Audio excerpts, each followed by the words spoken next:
लिहिली नाही असे अभिनेते नेते अधूनमधून कोल्हे काही करतात ते म्हणतात नाही बाबासाहेबांनी लिहिलीच नाही.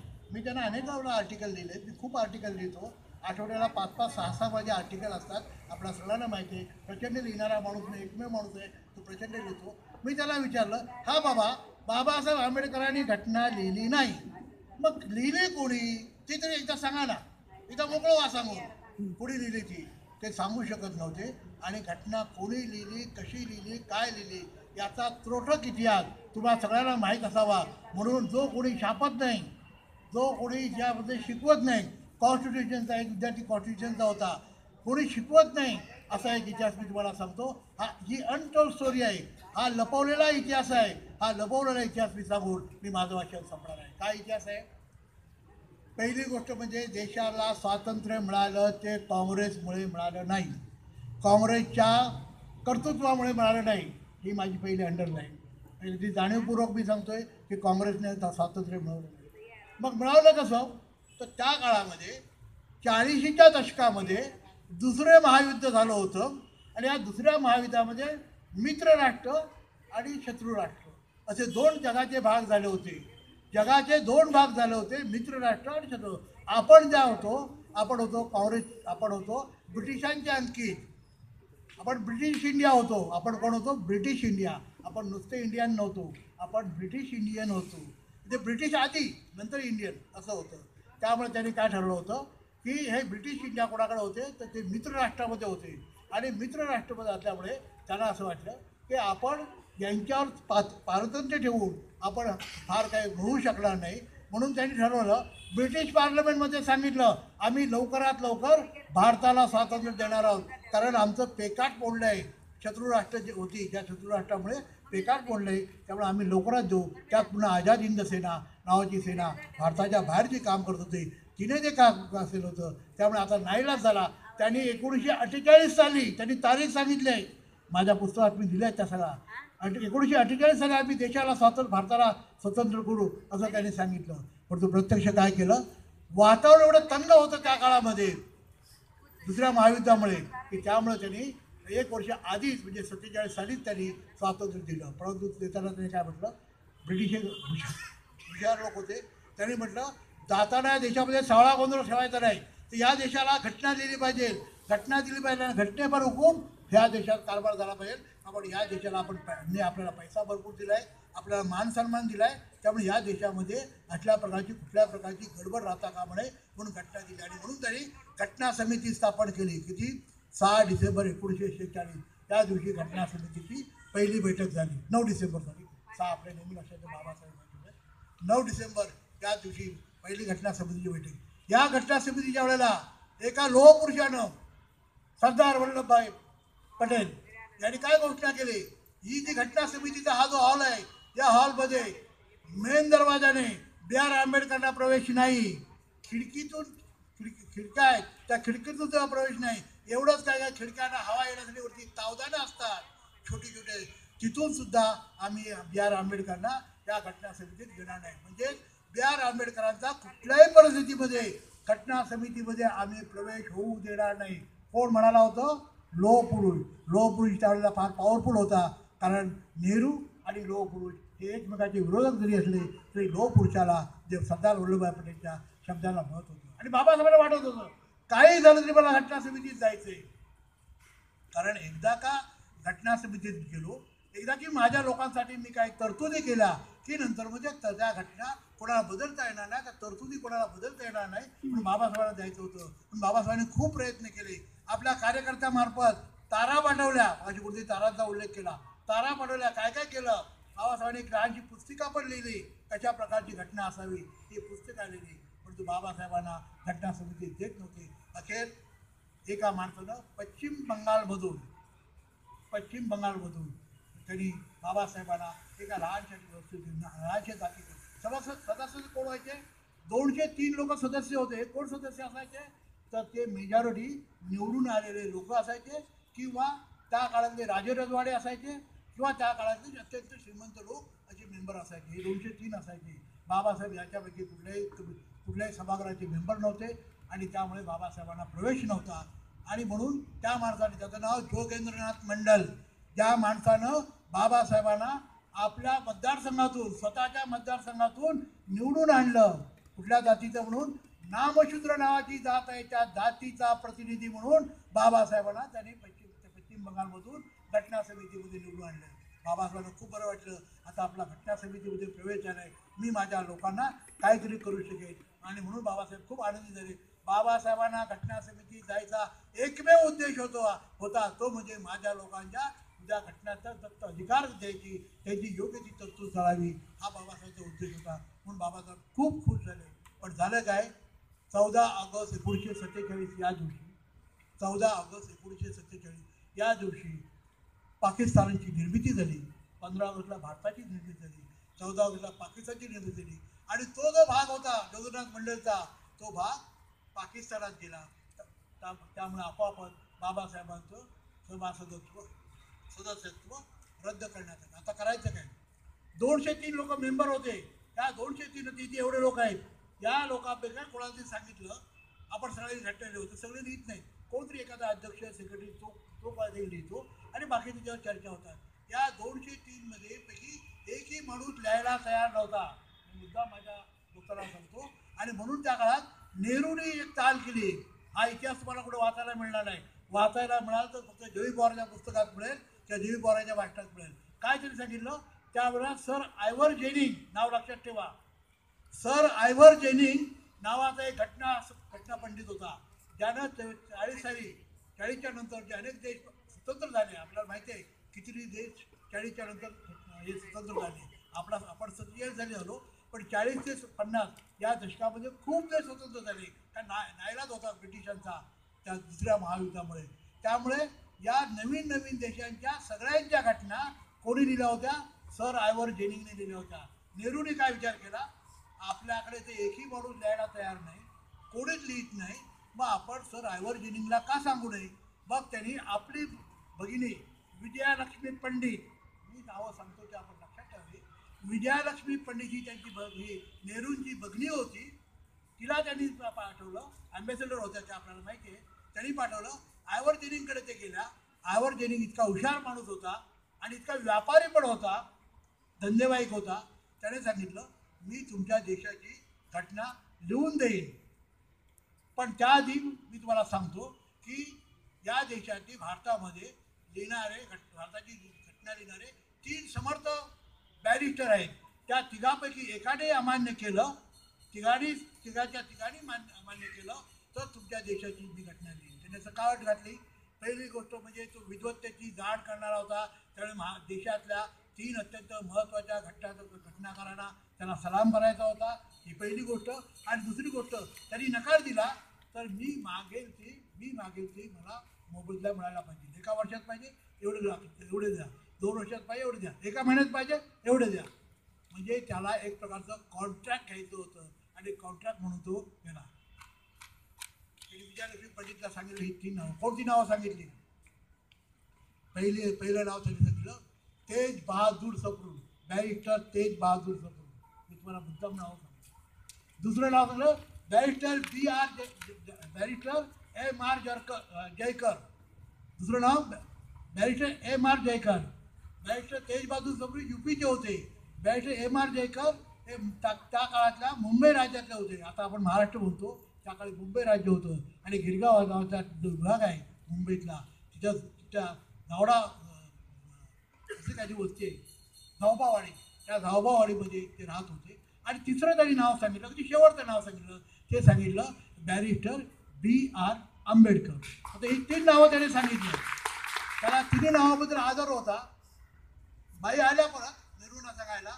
नेहरूने विचार केला, आता ही 3 नावं सांगितली, त्या 3 नावापैकी शेवटचं जे नाव आहे ते जर वरच्या 2 लोकांनी अमान्य केलं आणि नाईलाज म्हणून जर 3ऱ्या नावाकडे आपण जावं लागलं, आणि तो विचारेल 3ऱ्या नावाला तुम्ही विचारलंच का, आणि त्याला विचारलंच नाही तर आपण त्याची चूक करतोय. म्हणून त्यांनी काय केलं, त्यांनी गांधीजींना विचारलं. त्या काळात गांधी विरुद्ध नेहरू हा मोठा वाद होता, इंटरनल होता, ओपनली नव्हता.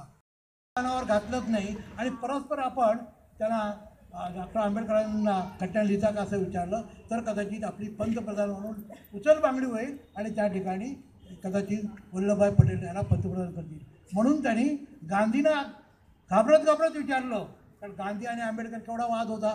तुम्ही पुस्तक वाचा, what Congress and Gandhi have done for untouchable, वाचा पुस्तक, त्यात तुम्हाला कळेल गांधी आणि आंबेडकर केवढा मोठा वाद होता. अशा या गांधींना ची परवानगी घ्यायची, कारण गांधी म्हणजे देश आणि गांधी म्हणजे काँग्रेस आणि काँग्रेस म्हणजे देश, त्यांची परवानगी घेतल्याशिवाय ते शक्य नव्हतं. आणि म्हणून त्यांनी सांगितलं, परवानगी घ्यायला गेले. गांधींचा पहिला प्रथमचा हा हे उद्गार आहे, त्यांनी इंग्लिशमध्ये बोलले, तर त्याचा मराठीचा असा अर्थ आहे की हे तर दुग्ध शर्करा योग आहे. आहे तर दुधात साखर टाकल्यासारखं आहे. जे मुळात दूध गोड, त्यात पुन्हा साखर टाकली की दूध आणखी गोड होतं. तुम्ही इमिजिएटली बी आर आंबेडकरांकडे पण जर निवड आली तर त्यांच्याकडे जा, अशी त्यांनी परवानगी घेतली. नेहरूने त्या क्रमाक्रमाने ते गेले. पहिल्यांदा ते बॅरिस्टर जयकरला, बॅरिस्टर तेजबहादूर सप्रूला भेटले. तेजबहादूर सप्रू म्हणजे ब्राह्मण, ब्राह्मणातली जात आहे. त्याचे आपल्याकडे लोहार कुंभार ह्या जाती असतात ना, आडनावपतीच असतात, जाती असतात आणि आडनावपती. ती सप्रू ही ब्राह्मणातली एक मोठी जात. आता हा ब्राह्मणातली सर्वश्रेष्ठ जात युपीमधली, तो कसा म्हणेल मला लिहिता येत नाही, मी लिहिणार नाही. अरे बा, आपण ब्राह्मण आहे ना, ब्राह्मणाला काय येत नाही असं कसं काय म्हणायचं. की ब्राह्मणांची अधोगती किंवा ब्राह्मणांची हे आहे, ब्राह्मणांचा अवमान आहे. तेवढं मी लिहू शकलो असतो, मी लिहू शकलो असतो, परंतु हा माझा पाय बघा, हे माझा अमुक बघा, ते तमुक बघा. त्याने हजार कारणं दिली. त्याला माहीत होतं की हा देश हजारो जातींचा, पोट जातींचा, भाषांचा, धर्मसंकल्पनाचा, या देशाला आपण एकाच सूत्रामध्ये गोवणं शक्य नाही. म्हणून त्यांनी नकार दिला. त्यांनी नकार दिला. बॅरिस्टर जयकरांच्याकडे गेले. बॅरिस्टर जयकर तर बॅरिस्टर होते आणि ते पण असेच होते. ते म्हणे माझा मुलगा अमेरिकेत आहे, इकडे आहे तिकडे आहे, मला सारखं तिकडे जावं लागतं आणि मला वेळेत बोलता येणार नाही. मी पण लिहू शकलो होतो. जयकर म्हणजे देखील ब्राह्मणच्या थोडीशी खालची जात, पण ती उच्चवर्णीय, त्याने जयकर नावाची जात, जयकर नावाचा प्रकार, त्यांनी नकार दिला. आता आली का मुशिबत. आता तोंड नाक घासत घासत नेहरूंना कोणाकडे जावं लागलं, डॉक्टर बॅरिस्टर बी आर आंबेडकर, बाबासाहेब आंबेडकर यांच्याकडे जावं लागलं. आणि बाबासाहेब तो वाट बघत होते. बाबासाहेब तर मला घटना समितीमध्ये कधी एकदा प्रवेश मिळून जाते, त्यांनी ताबडतोब केलं. बाबासाहेबांनी मान्यता दिली, आनंदाने मान्यता दिली. आणि इमिडिएटली काय केलं, त्या काळामध्ये मुख्यमंत्र्यांना पंतप्रधान म्हणायचे.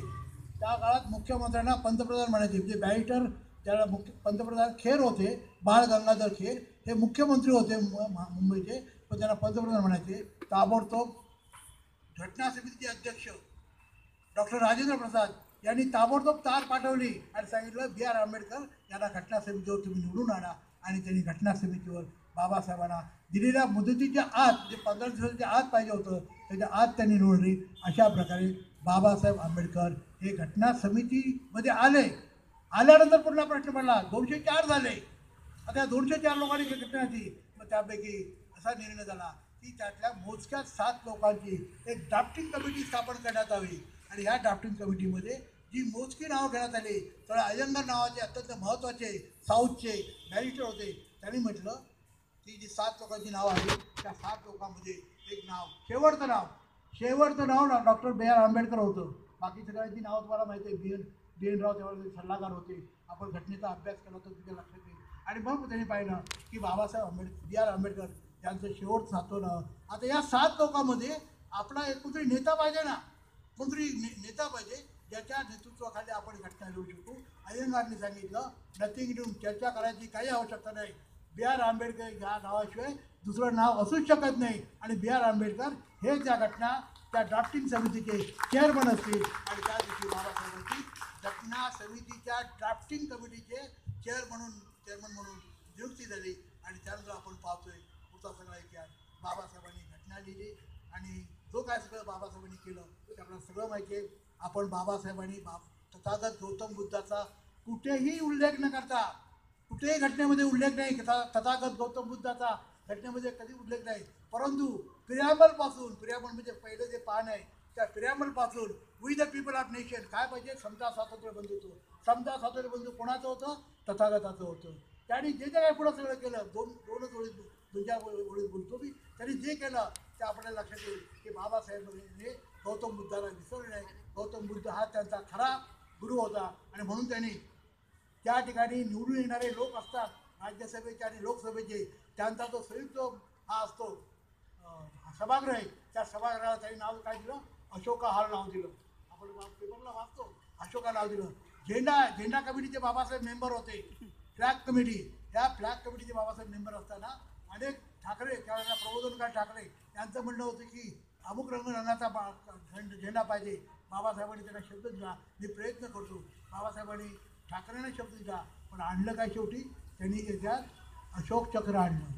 बाबासाहेबांनी झेंड्यावर अशोक चक्र आणलं. अशोकाचा आणि बुद्धाचा काय संबंध आहे ते मी तुम्हाला सांगणार नाही. आणि बाबासाहेबांनी प्रत्येक त्या गोष्टी केल्या.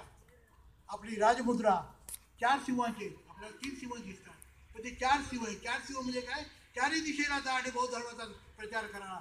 हे तथागत गौतम बुद्धाच्या नंतरच्या काळातल्या लोकांनी हा जो प्रचार केला, ते 4ही सिंह तिथे आणले. सिंह म्हणजे काय, तो लांबपर्यंत जातो, धावत जातो, थांबतो आणि अवलोकन करतो. अवलोकन म्हणजे मी होतो कुठे, मला जायचं आहे कुठं, मी आहे कुठे, मला जायचं कुठे, हे अवलोकन करतो. हे सिंहालोकन, हे सिंहाचं अवलोकन या समाजातल्या पुढच्या पुढाऱ्यांनी, नेत्यांनी, मंत्र्यांनी सिंहालोकन करायचं. मी शपथ घेताना म्हटलं काय आणि करतो काय, मी कुणासाठी काम करायचं आहे याचं मी सिंहालोकन केलं पाहिजे. अनेक गोष्टी फ्लॅग कमिटीची, कमळ, आज ज्या कमळाबद्दल तुम्ही बोलता, ते कमळ बाबासाहेबांनी आपलं राष्ट्रीय फुल आणलं. बाबासाहेब राष्ट्रीय फुल, कमळ म्हणजे काय, आपण त्याला बाबासाहेब याच्यामध्ये त्याला पुंडरीक म्हणायचे. पुंडरीक म्हणजे आपला सोलापूरचा पुंडलिक आपल्याला माहिती आहे. हे पुंडरीक म्हणजे कमळ, आणि कमळ हे चिखलातून निर्माण झालं वगैरे वगैरे.